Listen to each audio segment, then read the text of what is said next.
And I feel like he's having to deal with things in his career world that is taking his attention away from his love life, out of necessity.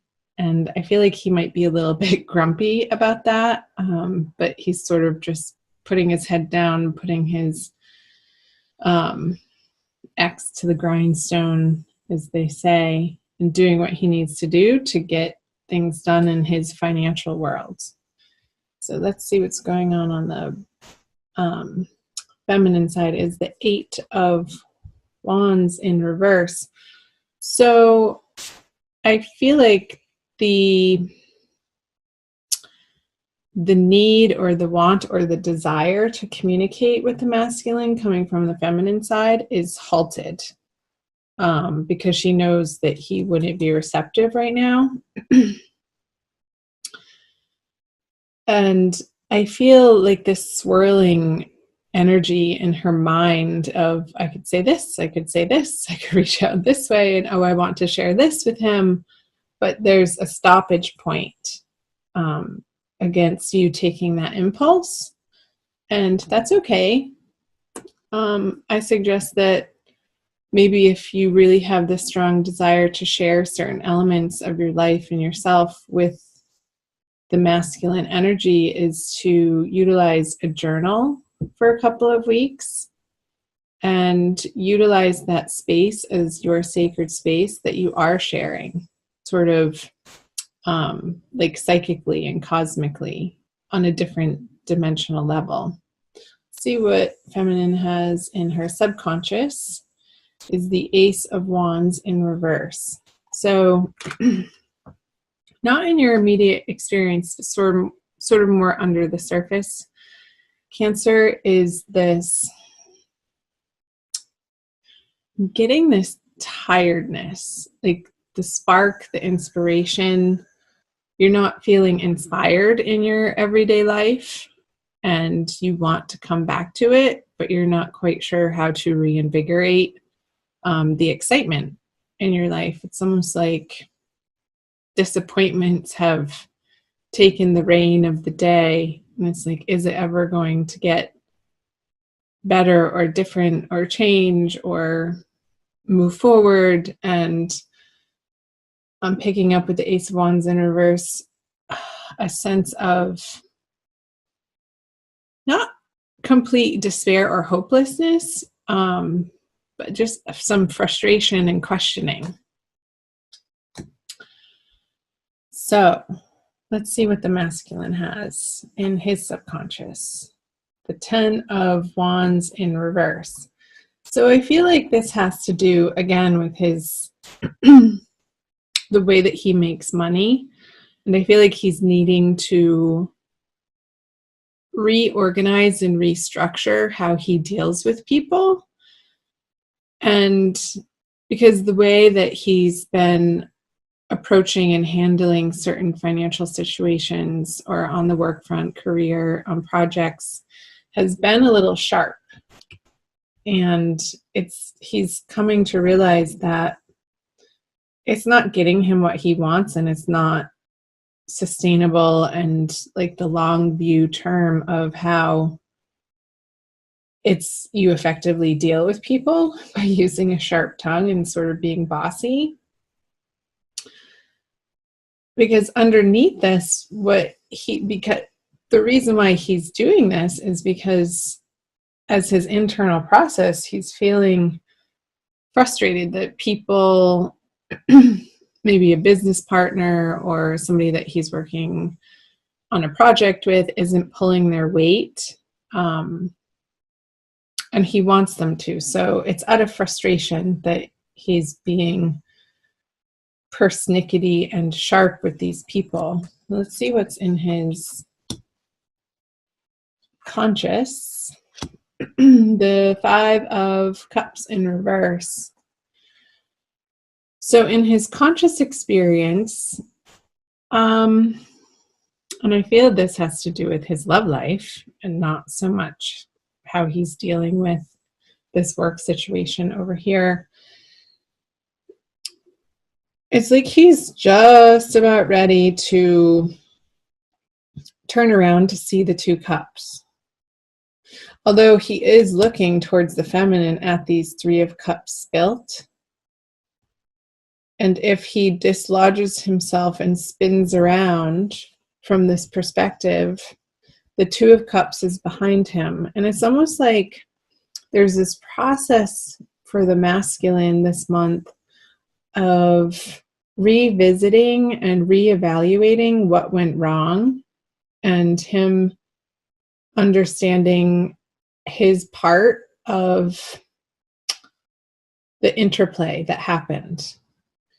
And I feel like there's a perspective shift happening for the masculine in the month of April, and it's ongoing. It's like he gets little bits and pieces of new information, not even new information, just a different perspective again.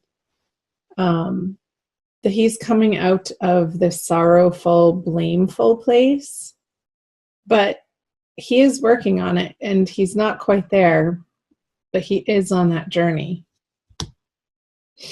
And for the feminine, she has all reversals. Interesting. All of them are in reverse, actually, now that I look at it. The 4 of Wands. Yeah, I was definitely picking up on this energy here of, when can I have this? When can I have this experience in my material worlds? When can I feel like I don't have to do it alone anymore, feminine? Well, that's a story, because you're not alone.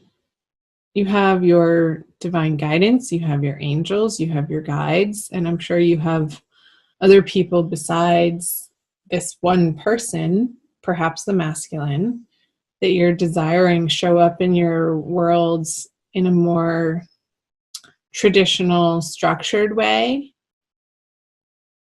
So I encourage you, feminine, to allow yourself to undergo a process this month of reevaluating where you feel like your feet are stuck in the mud, like how the masculine is doing over here, of what your like unexamined ways of looking at relationship are, and how those may be outdated and no longer effective for you to be approaching this situation or this person or your love life from that vantage point.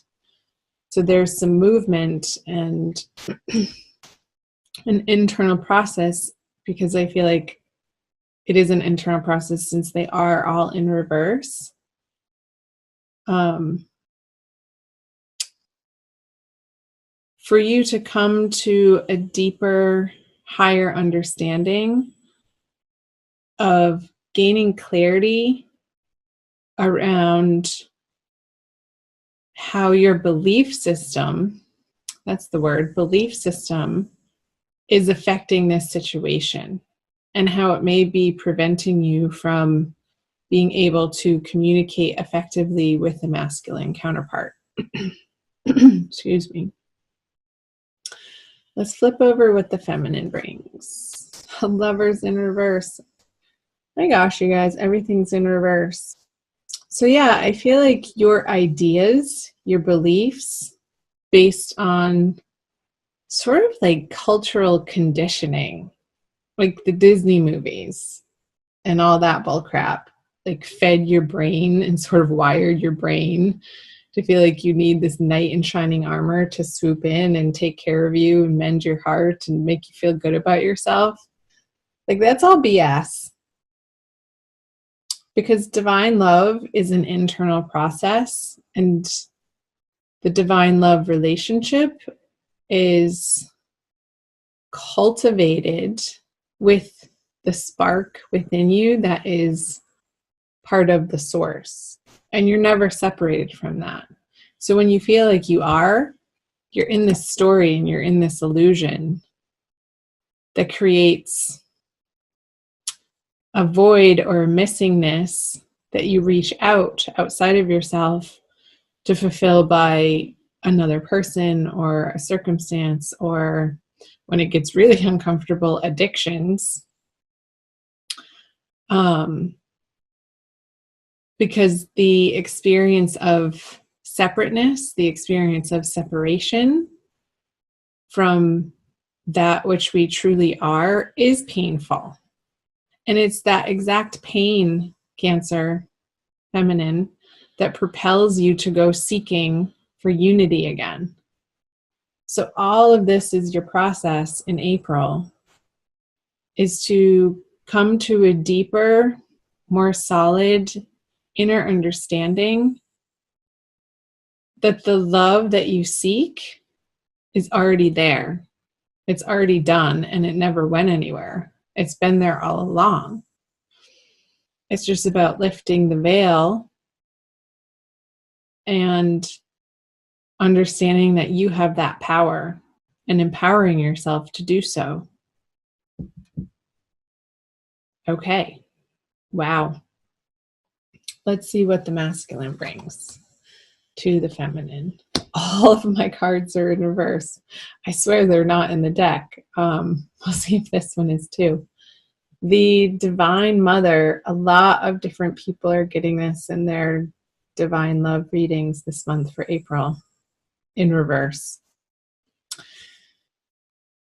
I feel that he's not in a place right now to be able to give to the feminine in the way that she feels that she needs. It's like his attention is being directed elsewhere. And I feel like he's undergoing a similar process, but not on the level that the feminine is. It's like he doesn't want to have to do it all alone either, but he's working out for himself. And it's more on the financial front. It's like when the masculine feels abundant and solid and secure in what he has to provide to the feminine, then there's this charging forward, there's this confidence, there's this wholeness of not feeling incomplete. But when he is feeling incomplete, he doesn't feel like he can approach the feminine with anything to give her. So there's sort of this shutdown of communication and energy into her direction. This is the matriarch card, and it's in reverse. I'll show you the artwork up close, upright. So let's see the outcome card, the conjoining energies. Another reversal. You guys have all reverse cards. Your oracle card won't be in reverse. 5 of Swords in reverse. It's like there's this communion in a way, even though it may not be, you may not be in physical contact or in communication with one another, that you're each working on your piece of the pie, which makes the whole pie. And you actually have each of your own pies to bring to the feast of love. And you're starting to understand that the way that you've been approaching this situation hasn't gotten you the results that you're ultimately after. Like guilting somebody or shaming somebody or manipulating somebody or trying to blame somebody is not allowing you to experience this card and this card for both of you. And this card, let's pull them all up. These energies upright. So there's this examination and some inner work, like this deep inner work. It just got like plumbing the depths of your shadow side, Cancer, of really coming to understand that some of your past actions and some of your past communications was really coming from a place of hurt and fear. And maybe from a place of like way back in your childhood when you didn't feel understood and it didn't maybe feel safe for you to fully share yourself or experience your feelings and what you were going through. So this wall was built up, and this mechanism for survival, and it happens to all of us, took place and was lodged in the psyche that you're now slowly uncovering in April. And it's a lifelong process. The layers of the onion of our psyches are very, very, very deep and layered.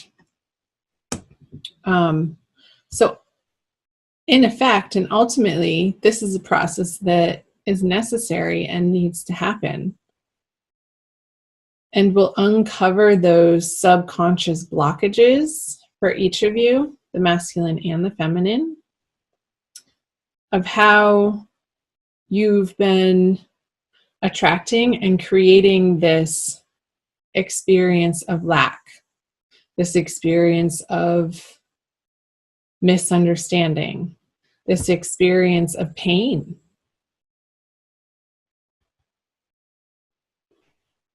So let's illuminate this reading with a Rumi oracle. I think that is going to be the appropriate deck to use, by Lana Fairchild. I love using my oracle cards at the end of the reading to sort of tie it all together.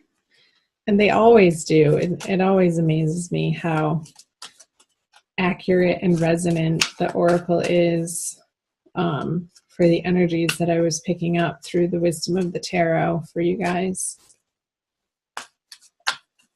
Wow, that's intense. Sacred convergence. It reminds me of how colorful this Lover's card is. I see a lot of similarities just in the feeling of the card. So it's number 11, the twin flame number. I will read to you from the book. Just have to find it. Roaming about town, the master was holding a light, saying, I am weary of the demons and the beasts. A human is what I am longing for. The human cannot be found. We have searched. What cannot be found is what I am longing for. Although poor and needy, I will not accept small pieces of ruby. The mine of the finest rubies is what I am longing for. One hand holding a cup of wine, and the other the curls of the beloved. A dance like this, in the middle of the circle, is what I am looking for. Rumi. How I have longed for you, my very own. Look no further, for the family beyond your family, the relationship beyond all other relationships, the great love that unveils all other loves to be mere reflections of the one great and true love, is here for you now. It is I who has sought you through the stirrings of your own heart. Yes, 'twas I, hidden beneath every secret, yearning for something more, something full, something special, something all-encompassing. Behind every yearning, always, I have hidden. Now I show myself to you, that you may become so filled with the same passionate devotion that I hold for you, that your mind will fall away, overwhelmed by the sheer intensity of love, tossed into an ocean of silent, unending bliss. Come to me. We are to be one now, in sacred convergence of silent, eternal passion. Wasn't I saying that I feel like this message is for the feminine, like uncovering this yearning of the lack that we feel when we're not in unity? Alana Fairchild's interpretation of this card is just that. Like the yearning is there and it's supposed to be there. It's supposed to be there to create this feeling of desire to reunite with our beloved. And when you allow that to happen for yourself and be encompassed by this unexplainable self-love, then all of these misunderstandings and the guilt and the shame, the arguments, they no longer resonate in your vibration because you're holding such a higher vibration of the sacred convergence. It's so beautiful. I love the two circles in the artwork.